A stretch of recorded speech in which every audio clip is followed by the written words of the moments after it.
Hello friends, your academic services private limited में आपका स्वागत है। आइए अब बारी बारी से इन सभी भागों की जानकारी ले।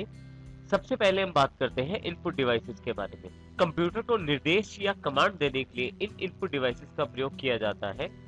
प्राथमिक अर्थात मुख्य इनपुट डिवाइसेस हैं कीबोर्ड और माउस। इसके अतिरिक्त बहुत सारी इनपुट डिवाइसेस अवेलेबल रहती हैं जिनसे आप अपनी निर्देश या कमांड को कंप्यूटर तक पहुंचा सकते हैं। वो सभी निर्देश जो आप इनपुट डिवाइसेस से देते हैं उन सभी पर कार्य करती है प्रोसेसिंग डिवाइस। प्रोसेसिंग डिवाइसेस अर्थात इनपुट डिवाइस के माध्यम से जो जानकारी या डेटा प्राप्त होता है उस पर प्रोसेस करना, जैसे डेटा को छांटना, डेटा को ऑर्डर में लगाना, उस पर कैलकुलेशन करना, रिजल्ट को स्टोर करना इत्यादि के लिए हर कंप्यूटर में एक प्रोसेसिंग डिवाइस होती है। इसे सीपीयू अर्थात सेंट्रल प्रोसेसिंग यूनिट कहते हैं। इसका मुख्य कार्य इनपुट डिवाइसेस जैसे कीबोर्ड और माउस से मिले हुए निर्देशों के ऊपर कार्य करना है। प्रोसेसिंग डिवाइस के द्वारा जो परिणाम या रिजल्ट तैयार होता है उसे आउटपुट डिवाइसेस के द्वारा प्रदर्शित किया जाता है, अर्थात आउटपुट डिवाइसेस के द्वारा दिखाया जाता है। कंप्यूटर में हो रहे कार्यों को देखने के लिए हम आउटपुट डिवाइस का प्रयोग होता है।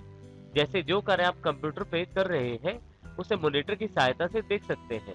प्रिंटर की सहायता से पेपर पर प्रिंट ले सकते हैं और आवाज सुनने के लिए आप स्पीकर्स का प्रयोग कर सकते हैं। अर्थात अलग अलग तरह की आउटपुट के लिए अलग अलग तरह का डिवाइस अवेलेबल रहता है। जैसे वीडियो, चित्रों या टेक्स्ट को देखने के लिए आप मॉनिटर का प्रयोग कर सकते हैं, और यदि आप किसी रिजल्ट को या परिणाम को कागज पे प्रिंट करना चाहते हैं तो प्रिंटर का प्रयोग कर सकते हैं। इसी प्रकार से यदि कोई आउटपुट आवाज में है अर्थात साउंड में है तो उसे आप स्पीकर की सहायता से सुन भी सकते हैं। तो इसमें यहाँ ये निष्कर्ष निकलता है कि सभी कमांड्स या निर्देश कंप्यूटर को जो दिए जाते हैं वो इनपुट डिवाइसेस की सहायता से दिए जाते हैं और उन सभी निर्देशों पे प्रोसेसिंग डिवाइस के द्वारा कार्य किया जाता है, और जो परिणाम उपलब्ध होता है उसे आउटपुट डिवाइसेस की सहायता से दिखाया जाता है। आइए अब हम इनपुट डिवाइसेस को विस्तार से जानते हैं। इनपुट डिवाइसेस में सबसे पहले सबसे प्रमुख डिवाइस की बात करते हैं जिसे माउस कहते हैं। इससे आप कंप्यूटर में दिखाई देने वाले एरो या पॉइंटर को घुमाते हैं और आइकॉन्स, स्टार्ट बार या डेस्कटॉप के किसी भी प्रोग्राम को चुन सकते हैं। इसके घूमने पर आप देखेंगे कि पॉइंटर भी आगे पीछे घूम रहा है। यदि आप माउस को थोड़ा आगे लेकर जाएं तो पॉइंटर भी आगे चला जाता है, और यदि माउस को पीछे लेकर आए तो माउस के साथ साथ पॉइंटर भी पीछे आ जाता है। इसका मतलब ये है कि जिस दिशा में आप माउस घुमाते हैं उसी दिशा में आपका पॉइंटर चला जाता है। माउस के ऊपर दो बटन होते हैं, लेफ्ट बटन और राइट बटन। साथ में बीच में एक छोटा सा स्क्रोलर जिसे गोल बटन भी कहते हैं उपलब्ध होता है। यदि आप कंप्यूटर को किसी तरह का निर्देश देना चाहते हैं तो आप उसके लिए माउस के बटन्स का प्रयोग कर सकते हैं। आप कंप्यूटर के किसी भी प्रोग्राम को सिंगल क्लिक करके सिलेक्ट कर सकते हैं अर्थात चुन सकते हैं। सिंगल क्लिक का अर्थ है एक बार लेफ्ट साइड वाले बटन को दबाना, अर्थात बाएं बटन को यदि आप एक बार दबाएं तो उसे सिंगल क्लिक कहते हैं। इससे आप किसी भी प्रोग्राम को सिलेक्ट अर्थात चुन सकते हैं।